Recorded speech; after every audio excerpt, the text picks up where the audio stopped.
Muy buenos días. Bueno, entonces, pues muchas gracias de nuevo. Es un honor para mí estar ya en esta cuarta vez que expongo y vengo a hablar un poco de los temas relacionados con el consumo, con el consumidor, con el calzado, la marroquinería. Es muy importante para nosotros poderles expresar todo lo que hemos aprendido dentro de 6 meses, un año y todo lo que llevamos investigando. Básicamente, Radar viene investigando desde hace 20 años todo el tema del consumo. Radar se creó hace 7 años, firmó una alianza con ASICAM y montamos esto que nosotros llamamos el Observatorio de Calzado y Marroquinería.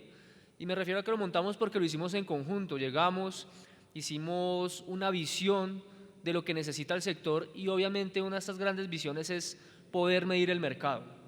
Eso es básicamente lo más importante para saber dónde está parado uno, dónde se encuentra, cuánto pesa en el mercado, cuánto pesa en el consumidor. Y llevamos haciendo esto mes a mes, año a año, y hemos logrado acumular y recopilar bastante información del consumidor, del mercado, de los productos. Siempre hemos venido presentando algo en estas conferencias, algo relacionado de cómo son las tendencias del consumidor, cómo se vienen comportando. Hoy vamos a centrarnos un poco en cuál es ese mapa de hoy, por qué vienen pasando estas cosas, qué es lo que viene cambiando, y finalmente vamos a cerrar con los 5 grandes cambios de qué es lo que ha cambiado realmente en el consumidor colombiano, porque eso nos va a ayudar a entender qué es lo que está pasando hoy, qué es lo que viene. Y en ese qué es lo que viene es donde nosotros debemos planear nuestra investigación, nuestro producto, nuestro mercadeo y todo lo relacionado. Entonces, quiero empezar con esto. Básicamente es eso.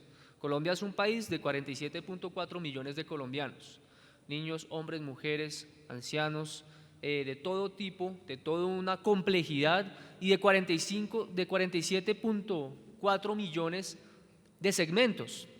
Cuando a veces a mí me preguntan que cómo son los segmentos o cómo hago para segmentar, es casi imposible segmentar.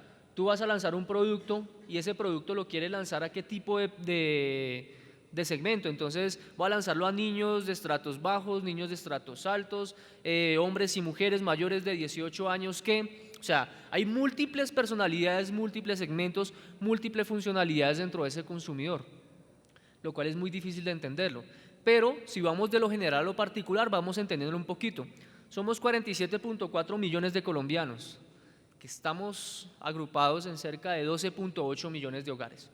Es decir, que si estamos en Colombia, no solo estamos en Colombia, también estamos en el mundo, cada vez está más abierto este panorama y producto que pongo aquí a la vuelta, producto que es exportable fácilmente.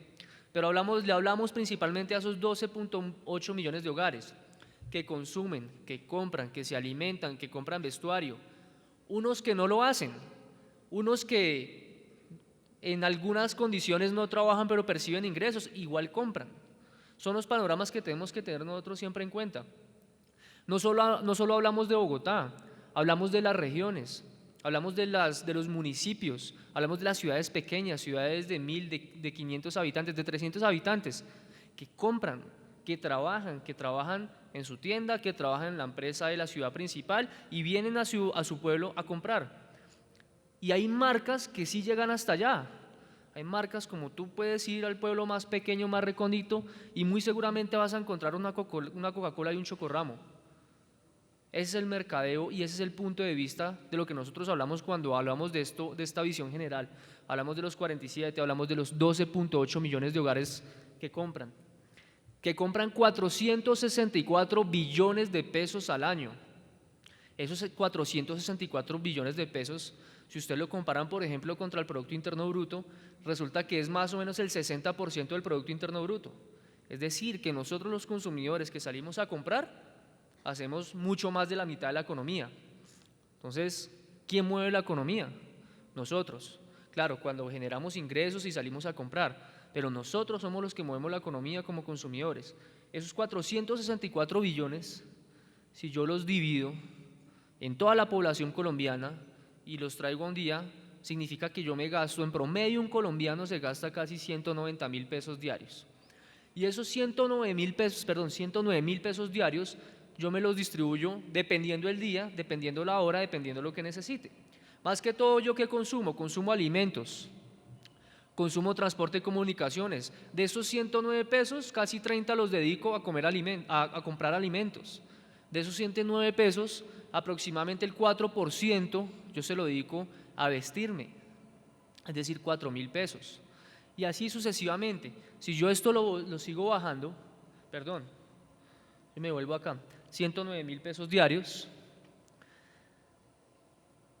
que eso, si yo lo sigo perfilando, voy a encontrar que tengo colombianos con distintas características. Si yo hago un promedio de consumo del colombiano, voy a encontrar que encuentro casi 6.500 pesos que se consume mi consumidor, el consumidor que menos gasta a un consumidor de lo que más gasta, que son 310.000 pesos diarios. ¿A qué me refiero con esto? Aquí puedo encontrar un consumidor que se gasta en un día 6.500 pesos diarios, que no está en las ciudades principales, que vive en el resto nacional, lo que nosotros llamamos resto nacional. En cualquier municipio pequeño puede gastarse esto o menos. O un colombiano de ingresos altos de Bogotá o de Montería, que puede gastarse 310.000 pesos diarios. Entonces, volvemos al punto de los promedios y al punto de los paradigmas o de las perspectivas. Cuando hablamos de promedios y que un colombiano se puede gastar en una categoría 27.000 pesos diarios, pueden ser 6.500 pesos diarios o 310.000 pesos diarios. Cuando hablamos del Producto Interno Bruto y que el Producto Interno Bruto puede ser $7.000 al año, es en promedio, pero entre los 7.000 tenemos un rango muy amplio, que pueden llegar a ser $500 o pueden ser 20.000 o $50.000 al año. Entonces, entendiendo ese concepto, entendiendo este contexto, pues nosotros debemos pensar un poquito más abiertamente sobre esas cifras que nosotros tenemos continuamente. El consumidor o nosotros los seres humanos gastamos en Colombia, gastamos cerca del 5% de nuestro tiempo a comprar. Esa pequeña proporción del tiempo la dedicamos a comprar, es decir, que 1.2 horas diarias compramos. El resto, ¿qué hacemos? Consumir. Consumimos colchón, consumimos café, consumimos computador, consumimos escenario, consumimos conferencia, consumimos conocimiento. Eso es lo que nosotros estamos haciendo, pero es una pequeña fracción. Entonces, a la pregunta ¿dónde hacemos el mercadeo? ¿El mercadeo lo hacemos aquí, en la compra? ¿O el mercadeo lo hacemos en dónde? ¿En el uso o en el consumo? En el uso diario del producto. O sea, yo voy y compro un zapato, un almacén, me lo pongo, en ese momento que lo compro, perfecto, pasé esa prueba del 1.2 horas. Pero ¿en qué momento estoy probando mi producto y estoy validando y estoy reafirmando ese conocimiento y ese knowledge que yo tengo de la marca? Usándolo todos los días. Y porque me lo puse al otro día, sigo siendo cliente de esa marca. Entonces, es muy importante esto porque acá hay insights muy poderosos en el momento de compra, pero el momento de consumo es mucho más importante. La salsa de tomate no es cuando lo compras ahí en la góndola, es cuando vas y la sacas de la alacena, te sacas la tapita, la usas y la pones en el alimento. Ahí es el mercadeo, el verdadero mercadeo del producto. En el diseño del cordón, en el diseño de la correa, en el diseño del material, pensando todos los días que lo vas a terciar por acá por el cuello y que te va a maltratar. En eso debemos pensar todos los días. Pienso que ustedes lo hacen en muchas ocasiones, pero hay veces desviamos nuestra estrategia hacia la compra. Y la compra es muy importante, pero el uso o el consumo pues mucho más. Yo le digo mucho a la industria, por ejemplo a la industria de la moda, en este caso a la industria del calzado, que no han logrado superar, o muchas marcas, otras sí no han logrado mucho superar el tema de la marquilla. Pues, hombre, a uno le pica y uno la quita y después no se acuerda cuál marca es la que era y uno le quita la marquilla porque no sé por qué, pues debe ser un tema de materiales o alguna cosa, pero ahí son cosas, son pequeños insights que uno debe colocarlos y colocarse en el zapato del consumidor, pues para poder estarlo evaluando continuamente. Entonces, hablando de este 1.2 horas diarias, me voy a lo que yo compro calzado, casi 200 pesos diarios, un colombiano promedio, y recordemos los rangos que les puse, que puede llegar desde 50 pesos hasta 10.000 pesos, le gastamos diario, pero imposible comprarme un zapato de 200 pesos diarios. Entonces, si yo promedio a la fecha de hoy, al junio de hoy, con los precios de hoy, puedo encontrar que, por ejemplo, un hombre puede comprarse aproximadamente cada 2 años en promedio un par de zapatos. Caso contrario, una mujer que puede comprarse con la plata que estamos gastando 1.4 pares de zapatos, cada 1.4 años un par de zapatos, y para un niño o niña en promedio 1.2 pares de zapatos. Ese es nuestro escenario hoy. Claro, no todo el mundo se comporta así. Hay quienes compran su par de zapatos cada mes, las señoras que compran sus zapatos cada 2 meses, hay quienes compran zapatos cada 2 años, porque les dura mucho. Yo soy el tipo de consumidor que me gusta buscar es que me duren, entonces busco ese tipo de calzado, pero hay otros que compran cada 6 meses, 5 meses, pero este es el promedio, es un estándar y es una medida para uno estarla continuamente monitoreando para saber hacia dónde va ese consumidor, que obviamente se ha venido reduciendo esta frecuencia por el tema de los precios. Cada vez es mucho más barato comprarse un par de zapatos aquí en Colombia. Efecto internacional, efecto comercio exterior, efecto importaciones, efecto China, llámenle lo que sea, pero así ha venido siendo el escenario. Entonces, bajo este escenario y bajo la medición del modelo de consumidor que nosotros hemos venido desarrollando continuamente, encontramos un mercado muy grande. Un mercado tan grande que hay veces la industria me dice, pero es que eso no es lo que yo vendo, eso no es lo que la industria me dice, pero sí es lo que el consumidor compra. Entonces, si me voy aquí a Chapinero, me voy al Restrepo, me voy a Barranquilla, me voy a los sitios más recónditos del país, compran zapatos. Usted va a encontrar en cualquier almacén, en Castilla la Nueva, en la Macarena, en cualquier parte, encuentran un lugar donde puedes comprar un calzado y ahí compran el valor que sea, el precio que sea, la marca que sea, el producto que sea. Pero si yo cojo esos 47 millones de colombianos o esos 12 millones de hogares y lo sumo todo lo que están comprando, encuentro que hoy el mercado es de 3.4 billones de pesos, frente a 3.1 billones del año pasado, frente a 2.8 billones. Ese es el mercado hoy cerrando el corte a junio de este año. Si yo comparo la variación de este mercado, cómo se viene comportando,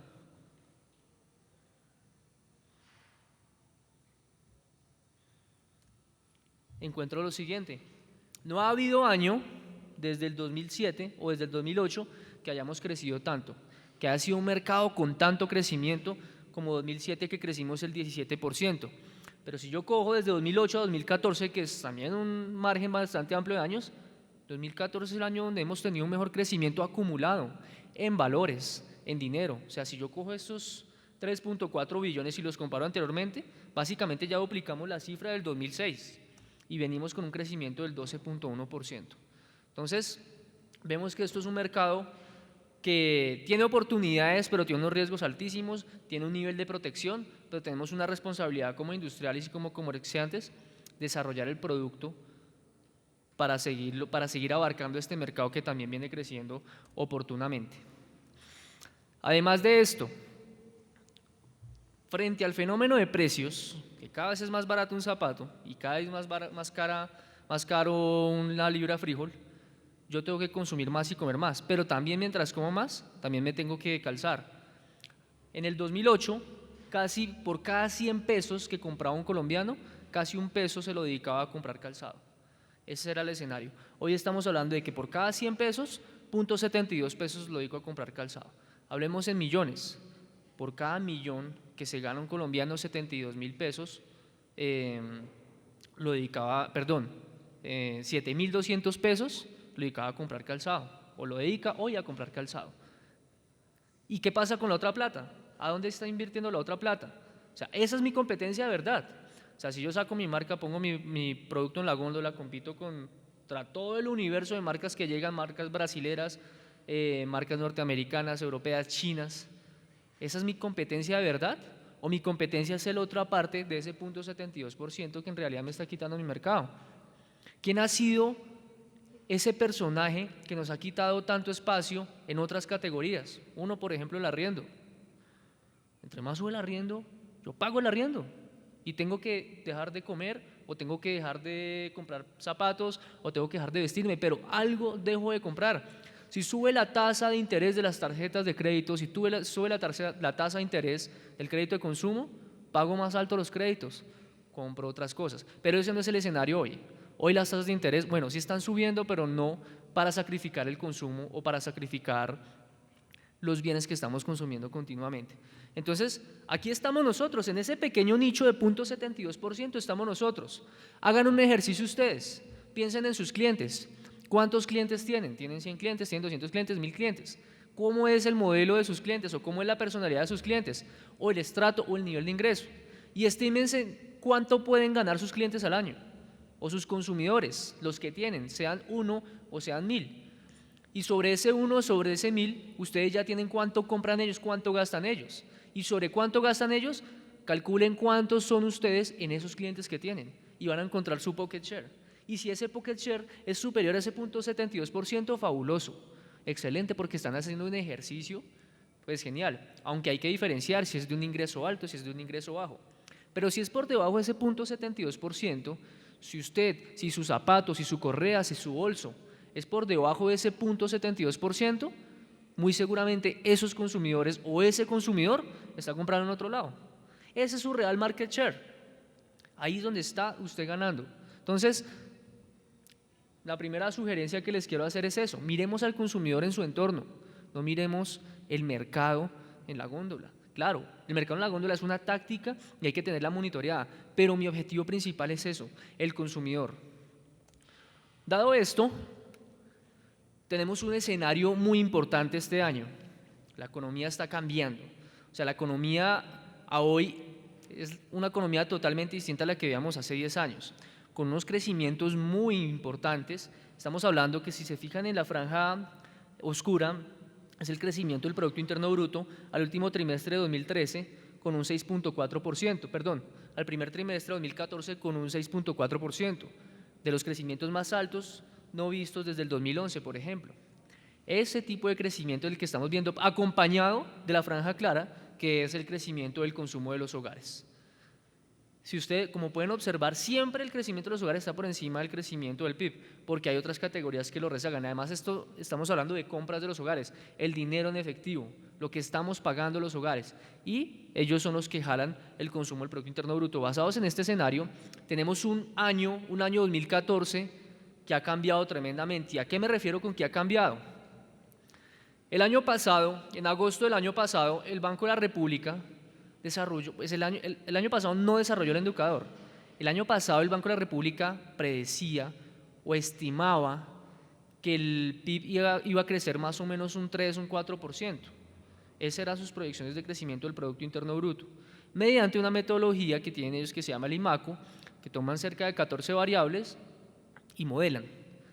Desde agosto del año pasado, el indicador, o sea, la economía iba hacia arriba y el indicador no iba tan arriba. ¿Qué estaba pasando? Entonces empezó ese boom de qué es lo que viene pasando en el mercado, por qué los colombianos estamos comprando tanto. Y miren las cifras: 12%, 13%, 10%. Nadie se esperaba ese comportamiento. Todo el mundo le atañe a el mundial, que fue un fenómeno emocional y que generó mucho consumo, y otros factores como por ejemplo el ingreso disponible. Sí, este tipo de cosas de emocionalidades, como por ejemplo el mundial, sí generó un incentivo en el consumo de los hogares y hizo que compraran muchísimo más y se anticiparan al mercado. Y lo vemos aquí, y vemos el escenario ahí, y vemos el primer trimestre de este año que tuvo un crecimiento del 13% frente a un 6% inesperado en el Producto Interno Bruto. Frente a ese escenario, nosotros ¿qué venimos encontrando? Que las compras llegaron a un punto más alto a junio y empezaron a descender. Descender no significa que caiga el mercado, significa que básicamente comenzamos a crecer menos aceleradamente. ¿Y a qué me refiero con esto? Podemos estar creciendo $100.000 anuales, pero es muy diferente crecer $100.000 sobre 1 millón que $100.000 sobre 1.000 millones. Eso es lo que viene pasando en este momento. Entonces, no es algo malo que esté pasando, no es malo que se desacelere la economía, sino que básicamente es un efecto base que viene pasando en el consumidor. Bajo este escenario, miren lo que viene pasando con las compras de los hogares. Por primera vez en la historia de las compras de los hogares colombianos, junio creció negativamente. Como pueden ver allá, estas son las variaciones mensuales. Perdón, yo saco mi apuntador, que así es como más fácil.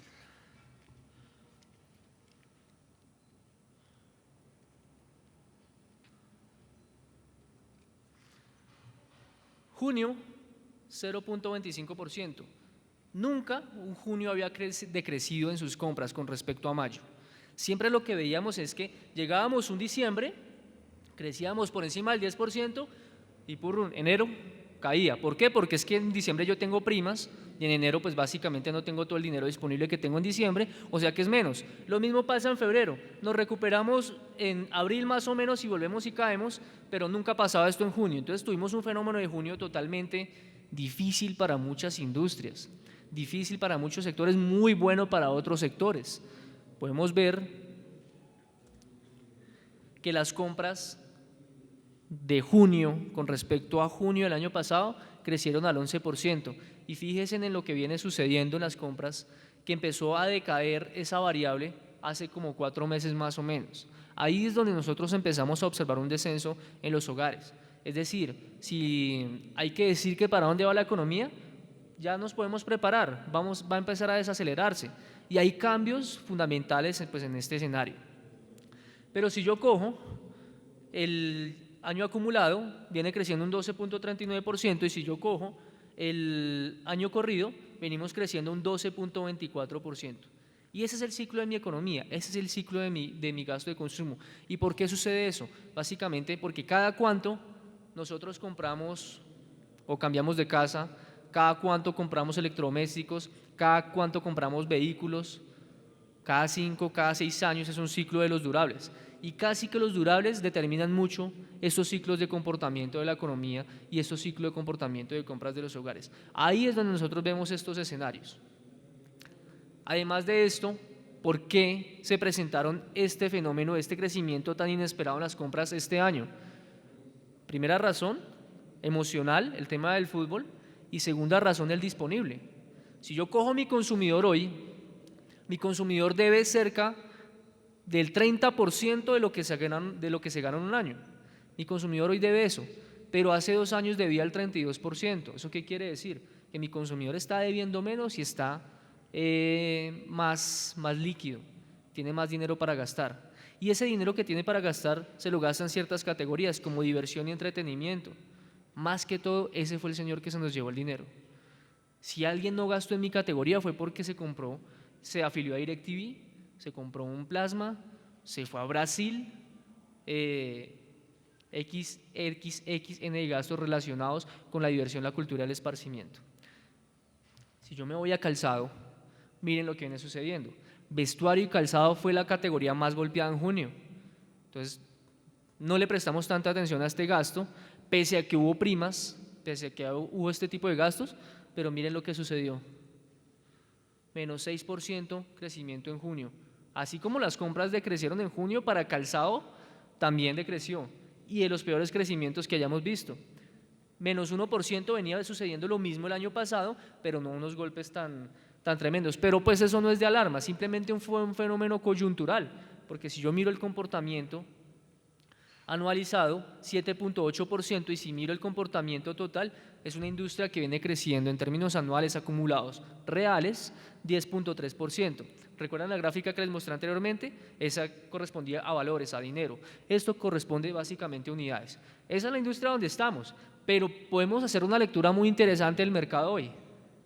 Todo esto es inesperado. ¿O quién se esperaba que un junio fuera tan frío? Cuando es un junio lleno de primas, cuando es un junio que hay dinero en el mercado. Entonces, y hubo categorías castigadas, como por ejemplo, que esta fue una de ellas. Entonces, esto es básicamente la cifra sobre la industria. Y de ahí para allá, ¿qué sucede? ¿Por qué viene sucediendo esto? Lo que yo opino, o sea, lo que yo he venido defendiendo durante estos días, es que debemos, comenzar a mirar los escenarios dependiendo de dónde estemos parados, pero con una historia contada. Es decir, si yo miro esa foto de ahí, si yo miro las gráficas anteriores, veo simplemente una foto y veo simplemente una cifra que me dice, ok, los colombianos son 47, ok, los colombianos compran, un hombre compra cada 2 años, pero ¿de dónde viene y para dónde va? Entonces, ¿qué necesitamos para saber si esto es un atardecer o un amanecer? Necesitamos la foto completa, necesitamos el video. Y eso es lo que yo los invito a que ustedes empiecen a averiguar en su industria, en su conocimiento, en su academia, qué es lo que viene sucediendo para conocer hacia dónde va el consumidor, hacia dónde va la industria mundial y hacia dónde está entrando y qué es lo que está buscando en nuestros escenarios.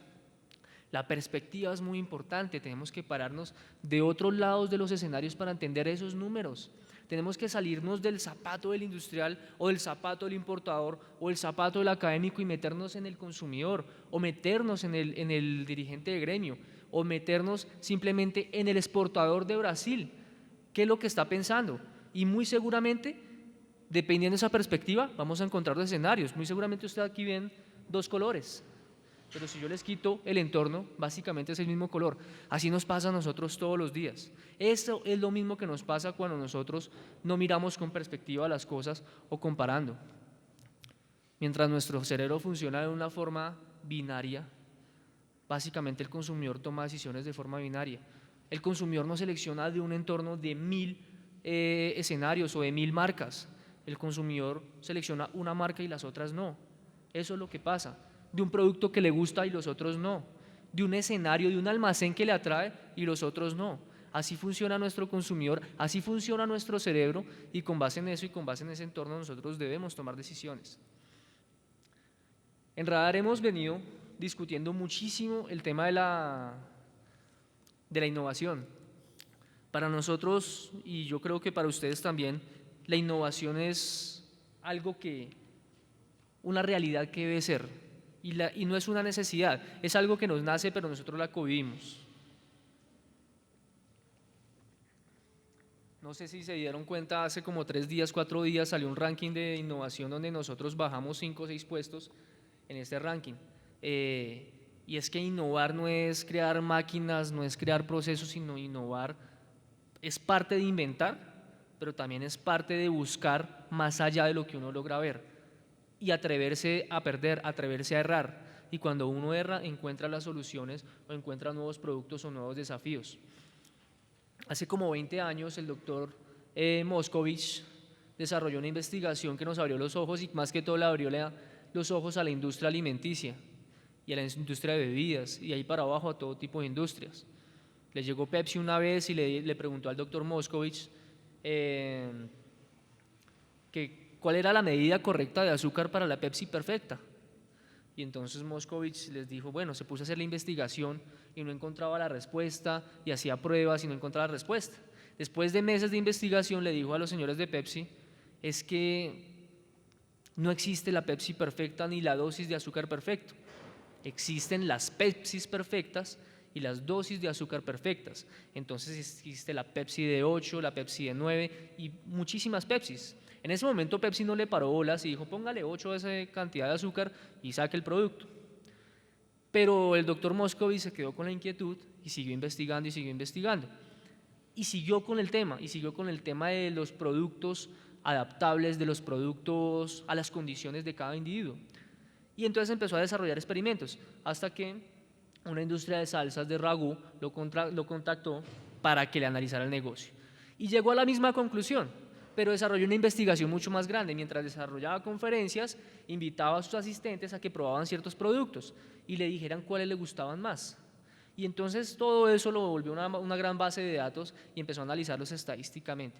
La respuesta de él es que unos consumidores, una pequeña fracción de consumidores, sabía lo que le gustaba o conocía el producto, pero les dieron productos nuevos, productos que no conocían. Y una gran proporción de esos consumidores se dio cuenta que le gustaban esos productos que no conocían.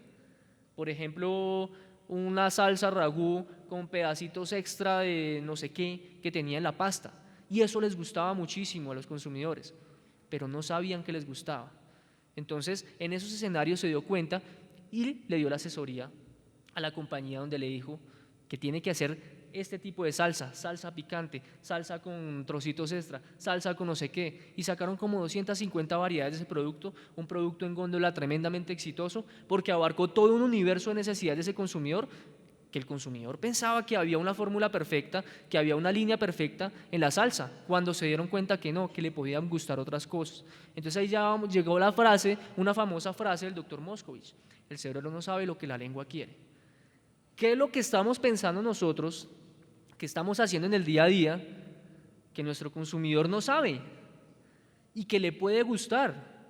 Es eso en lo que nosotros debemos desarrollar e innovar. Y claro, eso es un escenario de riesgo e incertidumbre gigantesco. ¿Cómo voy a saber que si me invento unos zapatos o una correa invisible o de unos colores exuberantes les vaya a gustar. Claro, eso es un proceso de innovación, es un proceso de validación, de prueba, de error, ensayo-error, pero hombre, ahí está el negocio, ahí siempre vamos a estar coexistiendo y vamos a estar generando nuevos modelos de negocio y de mercado en nuestros productos, que obviamente es una invitación para esta industria que lo sigan haciendo. Otro tema para entender estas cifras y para entender este entorno: las necesidades del consumidor siempre son las mismas, lo que cambiamos somos nosotros. Nosotros, me refiero a nosotros como marca, como producto, como industria.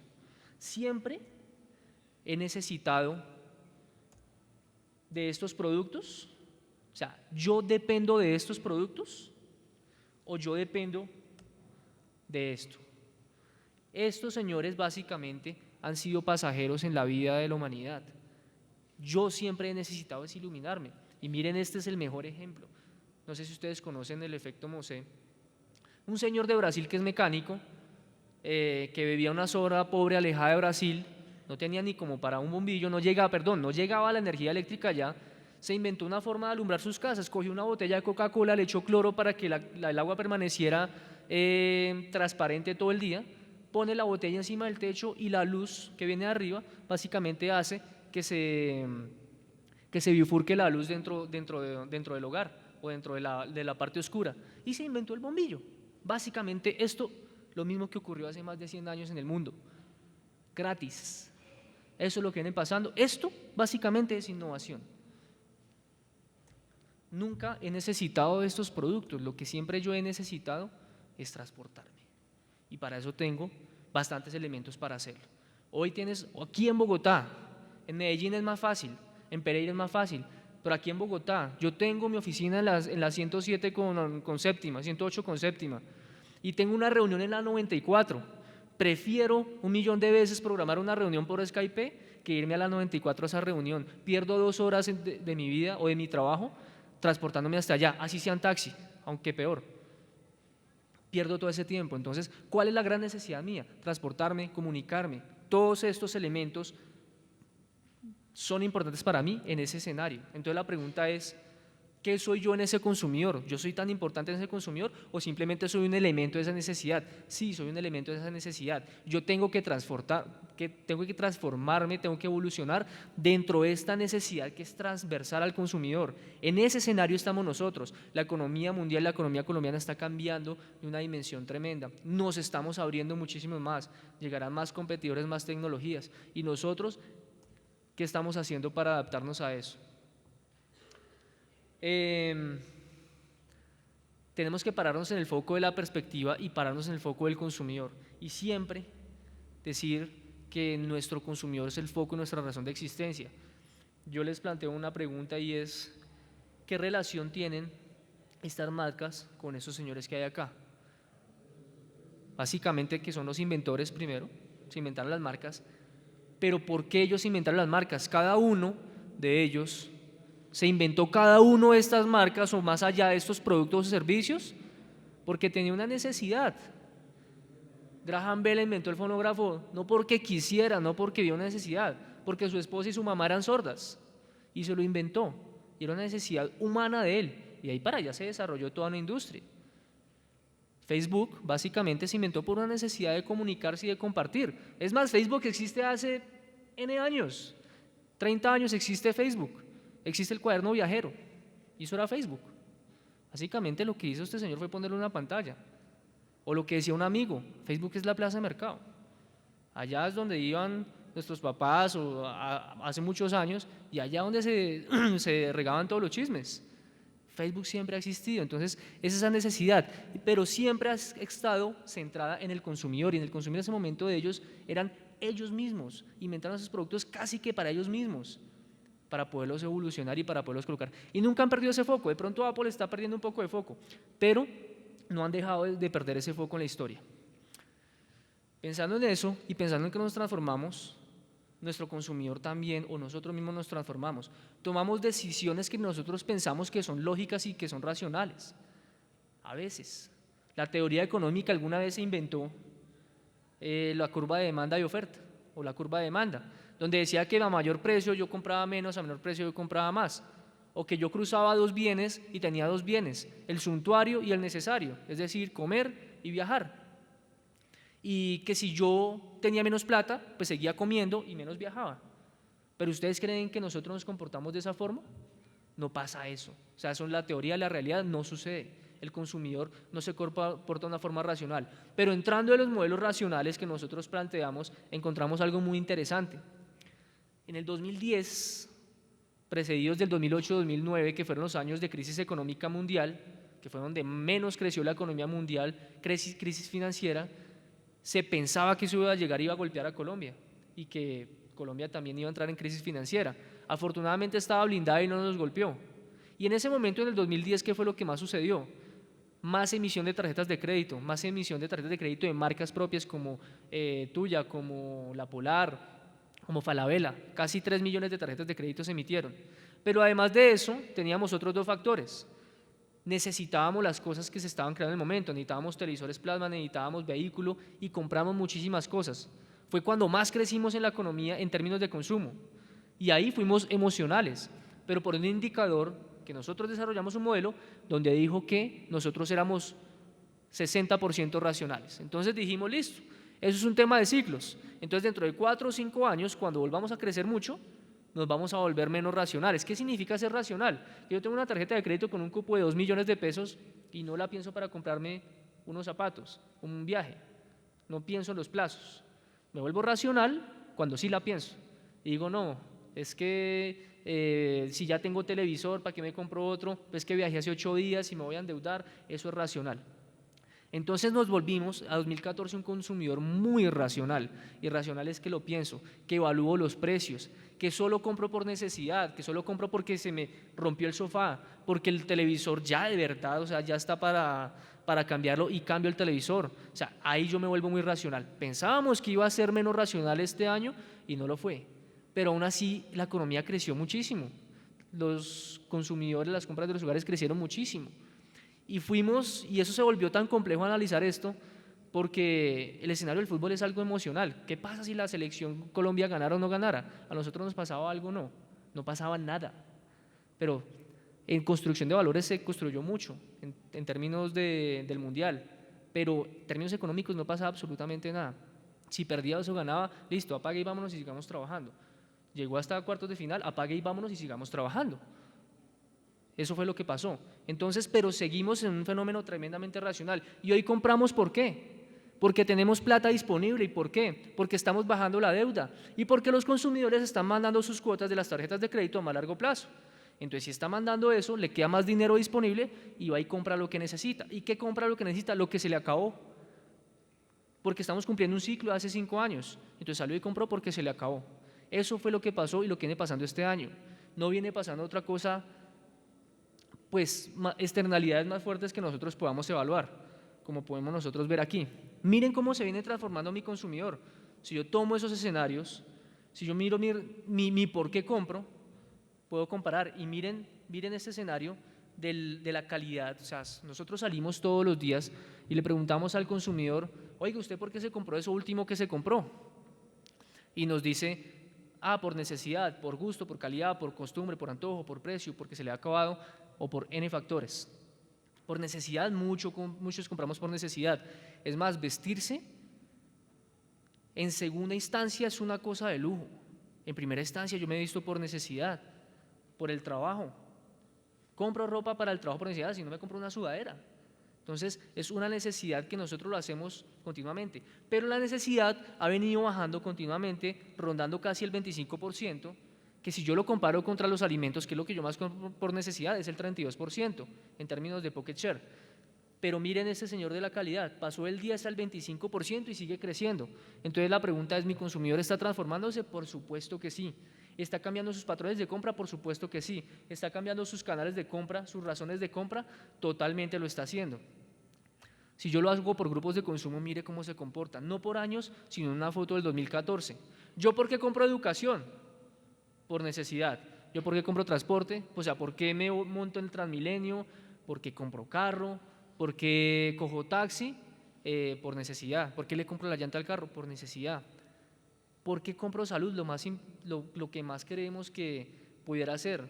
que podría ser por necesidad. Yo no compro salud, y me refiero a salud, a los medicamentos, a la prepagada, a todo lo relacionado con productos que no me cobre el POS, no lo compro por necesidad. Mi razón principal de comprar medicamentos es por calidad. Mi primera razón, después sí iba por necesidad. Y así sucesivamente. Entonces, si yo me meto en grupos de consumo y cojo, por ejemplo, mi grupo donde yo estoy acá, que es vestuario, uno de los factores más importantes sigue siendo la calidad, que es un 20%. Y esto no significa que esto sea algo que defina cómo le venda el producto. Es que la calidad ya está metida en el consumidor. Si ustedes evalúan el Estatuto del Consumidor, que se aprobó ya lleva 2 años andando, y si ustedes evalúan el Estatuto del Consumidor, el concepto de calidad es clarísimo. O sea, y lo pone en un concepto. Calidad significa que funcione. Y si yo compro algo de segunda, un televisor de segunda, tiene que funcionar. O sea, yo no pregunto, oiga, de segunda no, tiene que funcionar y me tienen que dar garantía porque funcione ese producto. Eso es lo que viene sucediendo. Entonces la calidad es muy importante, pero la necesidad para el vestuario también es muy importante. Dentro de esos escenarios, dentro de la lectura que nosotros le hacemos a nuestro consumidor, por ejemplo. Miren, en educación, por ejemplo, en uno de los últimos factores es porque se le acabaron los productos relacionados con educación. Mis canales vienen cambiando, mi consumidor viene cambiando y se viene transformando. Miren hace 500 años cómo era mi consumidor. 86% de las compras que yo hacía eran alimentos. O sea, básicamente trabajaba para comer y los intercambiaba. Y miren cómo vienen pasando esto. Pero fíjense en la franja amarilla, que para mí es muy importante. Siempre ha estado presente el vestuario. Entonces, trabajaba para comer y para vestirme, claro, muy importante. Y casi no ha bajado, llegó al 10% en el 54, pero digamos que eso no es un cambio grandísimo, pero siempre ha estado presente. Pero más importante, como más interesante, transporte y comunicaciones, claro. Penetración de celulares del 110%. O sea, ya un colombiano tiene 1.01 celulares en promedio. Ya tenemos, o sea, la penetración de vehículos ya incrementó y otro tipo de servicios relacionados con los transportes y las comunicaciones ya incrementaron demasiado. Acceso a banda ancha, o sea, la penetración de los servicios relacionados con comunicación han incrementado de una forma muy fuerte. Entonces, si yo hago un análisis de escenarios y yo comparo y pues parto esto en 3 ejes, nuestros abuelos, nuestros padres y nosotros, ¿cómo compraban en ese momento? Yo, ¿por qué compraba alimentos? Por necesidad. ¿Y qué imperaba en ese momento? Entonces, me voy a este escenario. ¿Yo por qué tomaba decisiones de compra? Básicamente por el precio. Me iba y compraba, estaba barato o no estaba barato, compraba. Eso era mi determinante. Los del medio, o sea, nuestros padres, o no, yo también ya estoy incluido ahí, comprábamos no tanto por precio, pero más que todo por la moda. O sea, ¿qué era lo que se movía en ese momento? Y finalmente, los de hoy no compran tanto por precio, sino que compran más por calidad, por moda y por valor. Esos son los determinantes de ese consumidor que nosotros encontramos. Del que compraba 68% en alimentos, al que compra hoy un 17% en alimentos.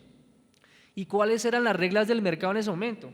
Precio, market share, es decir, cuando yo iba a comprar calzado, me compraba la marca más famosa, la marca que más duraba, o la que más me hablaban. Y aquí yo le hablo con reglas del consumidor. ¿Por qué? Ese consumidor que toma esas decisiones de compra le trabajaba con estrategias de venta, le trabajaba con estrategias de marketing, y por eso es que decimos que el marketing está cambiando, está evolucionando a volverse un consumering, con reglas del consumidor, como yo adapto mis condiciones de producto hacia lo que mi consumidor me pide y me soluciona. Hoy, antes uno colocaba su reclamo ahí en el buzón, y yo pongo mi reclamo en Twitter. Hace 2 días le preguntaba a Cine Colombia y a Cinemark que cuándo van a estrenar El Señor de los Anillos, porque ya en Inglaterra, en Estados Unidos ya lo iban a lanzar. Inmediatamente me respondieron los dos. O sea, la competencia ahí y el medio y el canal de comunicación es una cosa impresionante. Me dijeron que el 18 de diciembre a propósito. Entonces, dentro de estos escenarios y entendiendo eso, entendiendo esas perspectivas, vemos los 5 grandes cambios del consumidor. 1. En términos de plata, ¿cómo nos gastamos nosotros la plata? En no durables, es decir, en alimentos, no ha cambiado. En semidurables no ha cambiado, en durables no ha cambiado, y en servicios más o menos ha cambiado. ¿Qué son servicios? El plan de datos, la señora que confecciona, el arriendo, todo eso son servicios. Pero si yo le quito la inflación a eso, o sea, le quito el efecto precios, ¿cuáles son las 100 cosas que compramos? Por decirlo de una forma. Y ahí empiezo a ver cambios. Cada vez consumo en términos relativos menos dinero, menos alimentos, más semidurables, más durables y menos servicios. O sea, estoy comprando más muebles, más neveras, más televisores. Aquí está mi foco de mercado. ¿Cómo yo ligo mi unidad de negocio, mi modelo de negocio a esto que es mi consumidor que se está transformando? Escenario 2, ¿por qué estamos cambiando tanto? Las 5 razones que estamos cambiando tanto. Miremoslo por grupos de consumo.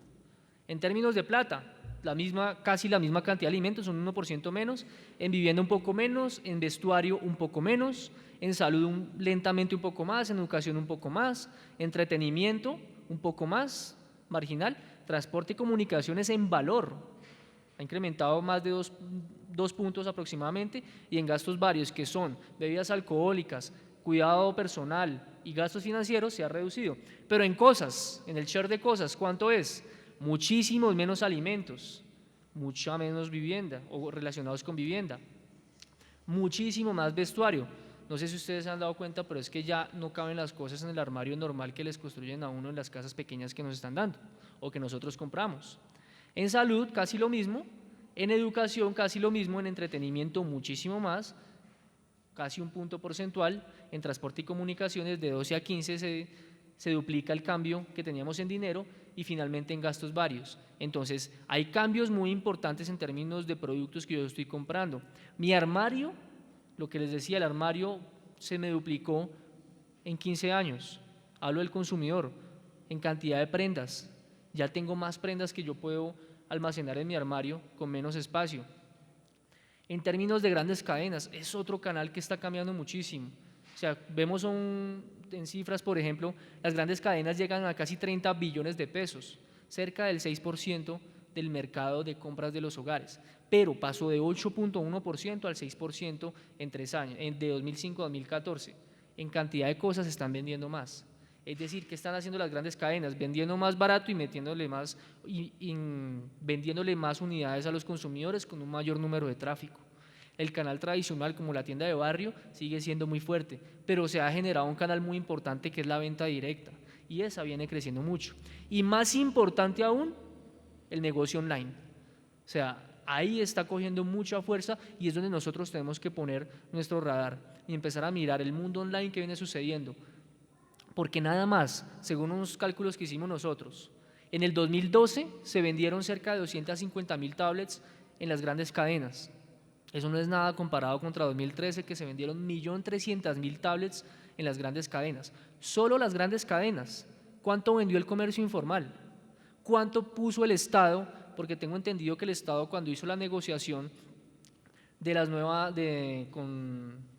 con las agencias, dentro de su propuesta era que iban a donar una cantidad de tablets, y tengo entendido que superaba el 1.000.000 de tablets. Es decir, el año pasado se pudo haber colocado casi 5 millones de tablets en el mercado. Pasó de una penetración del 1% a una penetración cercana del 5% de tablets en Colombia, y es un mercado inminente. El plan de datos y la tecnología de Wi-Fi para este mercado es inminente. Factor número 4, la percepción de mi consumidor ha cambiado tremendamente. Si yo le preguntaba a mi consumidor del 2004 ¿de qué clase se considera? El 60% que se consideraba de clase media y el 36% de clase baja. Y miren hoy, en el 2014, cuántas personas se consideran en promedio, en porcentaje de cuántas se consideran de clase baja, cerca de un 10%, y hoy más clase media. Es decir, sin hablar de dinero, sin hablar de estratos, hoy los consumidores, hoy el colombiano se siente de una clase mejor en términos económicos que hace 10 años. En términos de estratos, todo está cambiando también. Si yo cojo la población por estratos, que obviamente es un error medir por estratos, porque el estrato 1 de Bogotá no es lo mismo que el estrato 1 de Quibdó. O sea, ¿Por qué? Porque es que las decisiones son municipales y cada alcalde o cada consejo toma esas decisiones de cómo son los estratos y qué lo componen. Es más, ya inclusive escuché hace un par de semanas que una propuesta por tumbar el sistema de estratos en Bogotá, porque no mide realmente lo que es y para efectos del Sisbén y todo esto. Y miren, 34% que podríamos decir que 3, 4, 3 es una clase media, en teoría, pero no sucede eso, yo me creo más de clase media que en realidad lo que soy. Finalmente, hay unas oportunidades gigantescas, desde el consumidor como la industria. Si yo comparo los últimos, desde el 2003 a 2013 y hago una proyección a 2023, encuentro lo siguiente. En el 2003, los hogares compraban 187 billones y se proyecta que para 2023 lleguen a 843 billones de pesos. En 2003 habían 164 miles de millones de SKUs colocados en el mercado. SKU significa las referencias, o sea, 164 mil millones de referencias colocadas en el mercado. Para 2023 van a haber casi 400 mil millones de referencias en el mercado. 47 mil marcas colocadas en el 2003 para un 2023 de 4.7 millones de marcas a 27 millones de marcas. Y hablando de consumidores, había en el 2003 40 millones de consumidores, en el 2023 50 millones de consumidores. El incremento no es mucho en términos de consumidores. Y en términos de compradores cambiaremos de 25 a 36 millones de consumidores. ¿Cuál es la oportunidad? Que es el mismo riesgo, que va a haber más de dónde escoger. Voy a tener más marcas, más productos, más variedad, más de todo a menos consumidores. ¿Cuál es el éxito del negocio? Focalizar, diferenciar. ¿A quién estoy hablando? Para que esto no se me vuelva todo un embudo para mí, sino que simplemente el consumidor, hacerle la vida mucho más fácil al consumidor. Básicamente esto es lo que nosotros les veníamos a comentar, de cómo viene la industria, cómo viene el consumo, más o menos como con otro estilo, y entender que el consumidor se puede ver de 1000 formas y que nos puede ayudar a entender ese consumidor de esas 1000 formas. Muchas gracias.